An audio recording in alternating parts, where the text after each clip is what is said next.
सास संगत जी प्यार नाल कहना धन निरंकार जी। सास संगत जी कैसे हैं आप सब।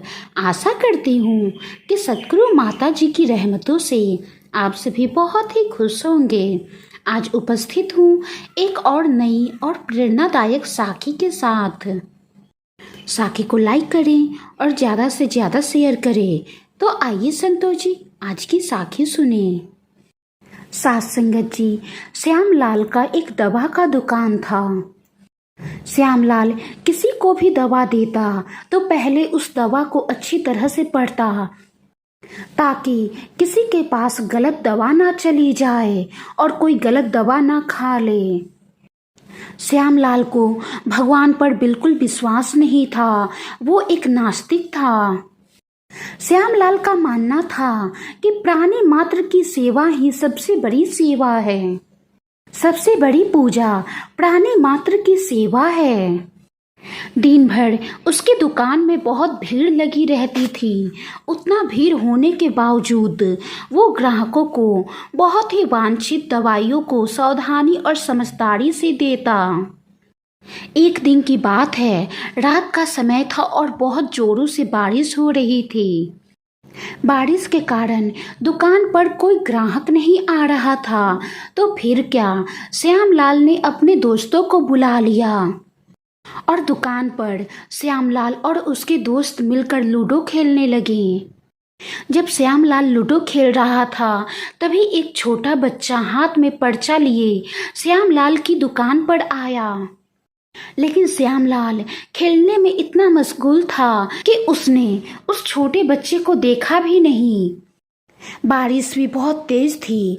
छोटा बच्चा ठंड में ठिठुरते हुए कहता है, साहब मुझे इस पर्चे में जो दवा लिखा है मुझे वो दवा चाहिए। मेरी माँ की बहुत ही तबीयत खराब है, उनको ये दवाई देना बहुत ज़रूरी है। साहब कृपया मुझे इस पर्चे में लिखे दवाई दे दीजिए और मेरी माँ की जान बचा लीजिए। सारी दुकानें बारिश की वजह से बंद है। जब मैंने आपकी दुकान को खुला देखा तो मुझे विश्वास हुआ कि मेरी माँ अब बच जाएगी। श्यामलाल ने लूडो खेलते खेलते उस बच्चे से पर्चे लेकर अपने हाथ में लिया। पर्चा लेकर वो दवाई देने के लिए उठा। लूडो के खेल में व्यवधान के कारण अनमने मन से दवाई देने के लिए जब श्यामलाल उठा तभी बिजली चली गई। श्यामलाल अपने अनुभव से ही अंधेरे में दवा की शीशी निकालकर उस लड़के को दे दिया। लड़के ने दवा के पैसे श्यामलाल को देकर दवा लेकर वहां से जल्दी से निकल गया। सास संगत जी बिजली जाने के कारण, अंधेरा होने के कारण खेल भी बंद हो गया और दोस्त भी चले गए। अब श्यामलाल ये सोच रहा था कि लाइट भी नहीं है, बारिश भी हो रही है, कोई आएगा नहीं तो क्यों न दुकान जल्दी बंद कर दी जाए। जैसे ही वो ये सोच रहा था तभी लाइट आ गई। सास संगत जी जब लाइट आ गई तो श्यामलाल ये देखकर दंग रह गया कि उसने उस बच्चे को जो दवा दी थी वो दवा नहीं बल्कि चूहे मारने वाली दवाई थी। और चूहे मारने वाली जहरीली दवा की शीशी को उसके ग्राहक ने थोड़ी देर पहले ही लौटाया था और लूडो खेलने की धुन में उसने अन्य दवाइयों के बीच में वो चूहे मारने वाली दवा रख दिया और सोचा कि जब खेल समाप्त हो जाएगी तो उस दवा को अपनी जगह पर रख देंगे। अब श्यामलाल का दिल जोर जोर से धड़कने लगा, वो डर के कारण कांपने लगा। श्यामलाल उस लड़के के बारे में सोचकर तड़पने लगा और वो सोचने लगा कि अगर वो लड़का उस चूहे मारने वाली दवाई को अपनी बीमार माँ को पिला दी तो उसकी माँ तड़प तड़प कर मृत्यु को प्राप्त हो जाएगी। श्यामलाल अब अपने लूडो खेलने के शौक को कोसने लगा और उसने ये तय किया कि आज के बाद वो दुकान में लूडो कभी नहीं खेलेगा और सिर्फ काम पर ध्यान देगा। सास संगत जी श्यामलाल आगे सोचने लगा, ये बात तो बाद में देखी जाएगी, लेकिन पहले उस बच्चे को मैं कैसे रोकूं अपनी माँ को उस दवा को देने के लिए। उस बच्चे का कोई ठिकाना भी नहीं है मेरे पास। मुझे नहीं पता कि वो कहाँ रहता। क्या करूं अब मैं? कैसे उस लड़के की बीमार माँ को बचाऊं मैं? सच में उस लड़के की आंखों में कितना विश्वास था कि दवा मिलने के बाद मेरी माँ बच जाएगी। साथ संगत जी, श्यामलाल को कुछ सूझ नहीं रहा था। अब घर जाने की इच्छा भी उसकी ठंडी दुविधा और बेचैनी ने श्यामलाल को घेर लिया। घबराहट में वो इधर उधर देखने लगा, शायद वो लड़का दिख जाए। तब श्यामलाल को उनके पिता की कही बात याद आई कि जब भी परमात्मा को दिल से पुकारोगे, परमात्मा तुम्हारी पुकार जरूर सुनेगा। जब भी तुम परमात्मा को सच्चे मन और श्रद्धा से याद करोगे, परमात्मा तुम्हारे पास जरूर आएगा। क्योंकि परमात्मा की भक्ति में बहुत ही शक्ति होती है। वो हर जगह व्याप्त हैं, हर जगह विराजमान हैं, कण कण में परमात्मा है। परमात्मा में हर बिगड़े काम को ठीक करने की शक्ति है। परमात्मा असंभव को भी संभव बना सकते हैं। श्यामलाल को अपने पिता की इन सारी बातें याद आने लगी।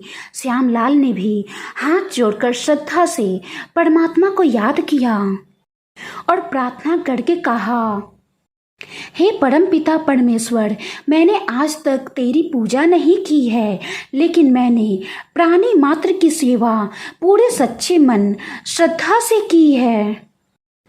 और तू ये जानता है कि मैंने प्राणी मात्र की सेवा निस्वार्थ भाव से की है। हे परम पिता परमेश्वर, उस बच्चे को जहर वाली दवा देने से रोक ले, उसकी माँ की जान बचा ले। साथ संगत जी, जैसे ही श्यामलाल प्रार्थना कर रहा था, तभी श्यामलाल की दुकान पर वही बच्चा आया जो दवा समझकर चूहे मारने वाली दवा की शीशी लेकर गया था। जब श्यामलाल ने उस बच्चे को देखा तो वो बहुत डर गया और सोचने लगा, क्या बच्चे ने अपनी माँ को वो दवा पिला दी? अगर बच्चे ने अपनी माँ को वो दवा पिला दी होगी तो उसकी माँ तो मर गई होगी। श्यामलाल का रोम रोम कांप उठा। पसीना पोंछते हुए श्यामलाल ने उस लड़के से कहा, क्या बात है बेटा, अब तुम्हें क्या चाहिए? तब उस लड़के ने रोते रोते कहा, साहब, माँ को बचाने के लिए मैं घर की तरफ भागे जा रहा था। घर में पहुँच भी गया। बारिश बहुत होने के कारण घर के आंगन में बहुत पानी भरा हुआ था और मैं आंगन में फिसल गया और वो दवा की शीशी टूट कर गिर गई और मैं अपनी माँ को दवा नहीं पिला सका। साहब, क्या आप दवा की शीशी मुझे दूसरी दे सकते हैं? लेकिन साहब, मेरे पास पैसा नहीं है दूसरी दवा की शीशी लेने के लिए। साथ संगत जी, श्यामलाल लड़के की बातें सुनकर हक्का बक्का रह गया और श्यामलाल ये सोचने लगा, क्या सच में परमात्मा में बहुत शक्ति होती है? भक्ति में बहुत ही शक्ति होती है। मैंने आज पहली बार दिल से परमात्मा को याद किया और परमात्मा ने भी मेरी फरियाद सुन ली। साथ संगत जी, श्यामलाल ने चैन की सांस लेते हुए उस लड़के से कहा, बेटा चिंता नहीं करो, मैं तुम्हें दवा की दूसरी शीशी दे देता हूँ और उनके पैसे भी मुझे नहीं चाहिए। तुम बस ये दवा लेकर जाओ और अपनी माँ की जान बचाओ। और हाँ बेटा, इस बार थोड़ी संभल कर जाना। लड़का श्यामलाल से कहा, अच्छा साहब, और खुशी खुशी दवा लेकर चल पड़ा। श्यामलाल की आंखों से खुशी के आंसू बहने लगे। साथ संगत जी, उस लड़के के जाने के बाद श्यामलाल ने परमात्मा को धन्यवाद दिया और श्यामलाल को अब परमात्मा की शक्ति, भक्ति की शक्ति पर विश्वास हो गया। साथ संगत जी, परमपिता परमात्मा असंभव को भी संभव बना सकते हैं। बस आपको इस परमपिता परमात्मा पर पूर्ण विश्वास रखना होगा, जिसने परमपिता परमेश्वर को अपने जीवन का आधार बना लिया। परमपिता परमेश्वर ने उनके सारे कष्टों को और दुखों को हर लिया। साथ संगत जी, आज की साखी कैसी लगी कमेंट बॉक्स में ज़रूर बताइएगा। साखी अच्छी लगी हो तो साखी को लाइक करें और ज़्यादा से ज़्यादा शेयर करें। अगर कोई गलती हो गई हो तो बख्श लेना जी। साथ संगत जी, प्यार नाल कहना, धन निरंकार जी।